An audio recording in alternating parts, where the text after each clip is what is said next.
Good evening everyone, myself Dr. Megha Kokre, JR2 in Department of Anesthesia from SMED Institute of Medical Sciences and Research Center, Nashik, will be presenting a case on fat embolism.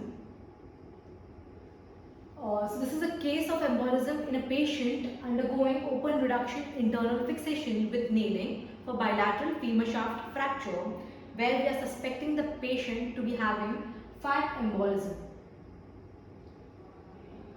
Objectives of this case would be we would be able to diagnose, to treat embolism and to prevent embolism.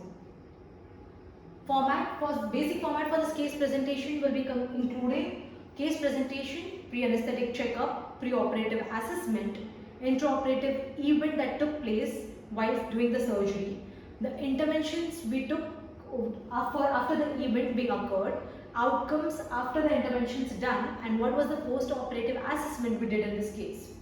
This is a history of the patient where a 19-year-old male resident of Nashik, being construction laborer by job, was brought to casualty on a stretcher with a chief complaint of pain associated with swelling on both of his lower limbs. X-ray was done for this patient which showed bilateral femur shaft fracture, for which Thomas splint was applied to the patient for inline stabilization of the limb. So this is the X-ray showing bilateral femur shaft fracture. Patient's negative history was taken, which was including all his history associated with head injury, blunt trauma, spine injury and varicosities and calf tenderness was ruled out. Overall, his general examination was done, which was found to be pretty normal. His systemic examination was also normal. Investigations, after doing all possible radiological and pathological investigations which were found to be within normal limits, patient was posted for surgery.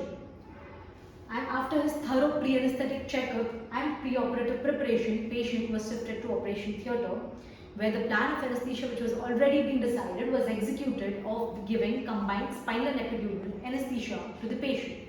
Then after the giving anesthesia, surgery was started smoothly throughout the procedure. During start till the middle of the event, the patient's vitals were all normal. So during procedure intraoperatively, there was an event which took place while the surgeon was nailing into the intramedullary cavity. So while remaining, there was some event which took place which occurred due to release of showers of microemboli into the patient, which resulted in significant deviation in the clinical signs and symptoms. The clinical signs and symptoms which were shown by the patient were: patient complained of having chest pain, breathlessness, there was tachypnea, tachycardia and also sudden fall in saturation from 99% to 76%, which was a significant decrease in saturation. So main management, how it was intervened was, surgeons were requested initially to stop the procedure for some time. Then we gave supportive treatment to the patient, where the patient's general condition and vitals were immediately assessed, and patient was started on 8 liters flow of oxygen with Hudson's mask and was given left lateral position. Patient was administered certain drugs as a pharmacological intervention, where patient was given adequate fluids.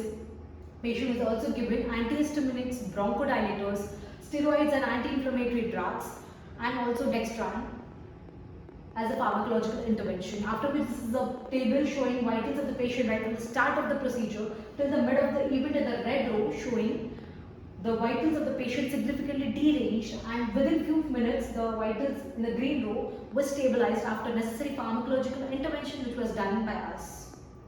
Post-operatively, the patient was being shifted into intensive care unit for vigilant monitoring for at least next 48 hours, and where all the investigations were again reassessed, where blood coagulation profile were within the normal limits except D-dimers, which were raised to borderline levels.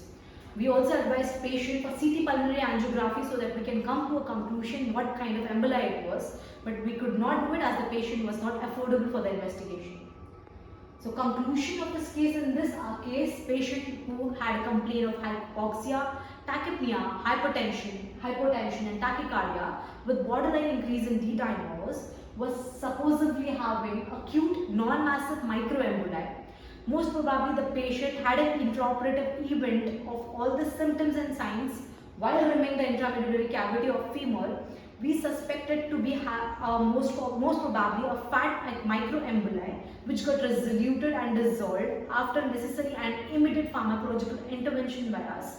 and luckily the patient was discharged safely and smoothly from the hospital without any comorbidities.